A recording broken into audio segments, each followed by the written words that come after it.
Okay, let's just dive right in. Take a second and just look around you. The room you're in, the device you're watching this on, it all feels solid, right? Objective, totally real, as if you're just a passive observer seeing the world exactly as it is. But what if that's not the whole story? What if the simple act of looking at the world actually changes what the world is? Is the reality you see a perfect one-to-one copy, or is it something else entirely? It's a huge question, but modern science, especially neuroscience, gives us a really fascinating place to start. And the answer, it turns out, begins right there between your ears. We tend to think our brains are kind of like these super high definition cameras, just passively recording everything around us. But the truth, it's way more interesting. Your brain is more like a master film director, actively constructing the entire movie of your reality from a very specific set of raw signals. And it all happens in a flash. See, your eyes don't really see, they just gather photons of light. Your ears just collect vibrations. All of this gets converted into raw electrical data that's fired off to your brain. And that's where the magic happens. Your brain takes that chaotic code and builds the rich, detailed, colorful world you experience.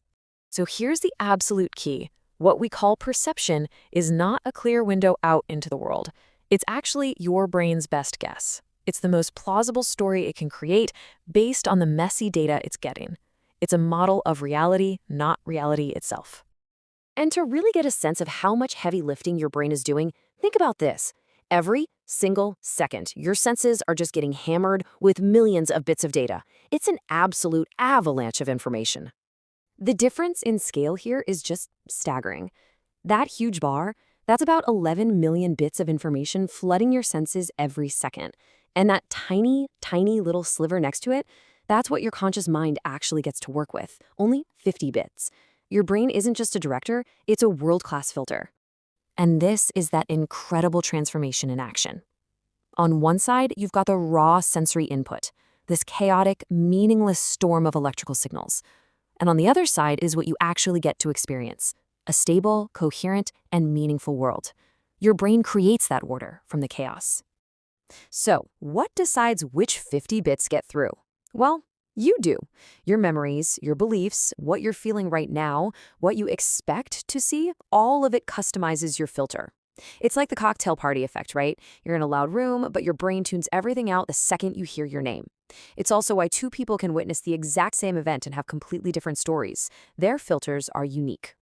Okay, so our brain is actively constructing our personal reality. Got it? Hold on to that thought, because now we're going to switch gears completely. We're jumping from the inner world of our minds to the truly bizarre outer world of quantum physics, the science of the very, very small. And you're about to see a really surprising echo. We have to talk about one of the most famous experiments in all of science. The setup is incredibly simple. You just fire tiny particles, like electrons, one at a time toward a barrier with two little slits in it. And then you just watch where they land on a screen behind the barrier. The results, though, are anything but simple. And this is the central mystery, the part that's so weird. When you're not looking, the particles act like waves, spreading out all over the place. But the instant you try to measure which slit they go through, bam, they suddenly act like tiny, solid objects. It's almost like a shy performer who dances beautifully in an empty room, but freezes the moment they realize someone's watching. So when left unobserved, the particles build up this pattern on the screen that can only happen if each individual particle somehow went through both slits at the same time, like a wave splashing through and interfering with itself. I know, it makes absolutely no sense in our day-to-day world, but that's what happens. But the second you put a detector at the slits to try and see which path each particle takes, all that weird wave behavior just vanishes. Poof. Suddenly, you just get two clean lines on the screen, exactly what you'd expect if you were throwing tiny baseballs through one slit or the other. This is what physicists call the observer effect. This simple act of measuring the particle forces it to pick a side, to choose a definite state. And just to be super clear, in physics, observation doesn't mean a person with eyeballs is looking at it. It means any kind of interaction or measurement. Still, the idea is profound. So let's recap. We have our brain filtering and literally constructing our conscious experience from raw data. And we have quantum measurement influencing and defining a particle's behavior. Two totally different fields of science, right? But do you see where this is going? There's an incredible parallel here. This quote really gets to the absolute heart of it. In both neuroscience and in quantum physics, that clean line we like to draw between the observer and the observed, well, it starts to get really blurry. The act of looking, it seems, is not passive at all. So this isn't just some quirky little coincidence. It really points to a deeper pattern about how reality seems to work. In both cases, the act of observation plays this crucial role in shaping what becomes definite, what becomes real. And this lays it out perfectly. At our human level, our brain takes a storm of potential sensory data and constructs a single, concrete perception. At the quantum level, a measurement takes a particle of pure potential and defines its single, concrete behavior. See the pattern? It's not just passive viewing, it's participation.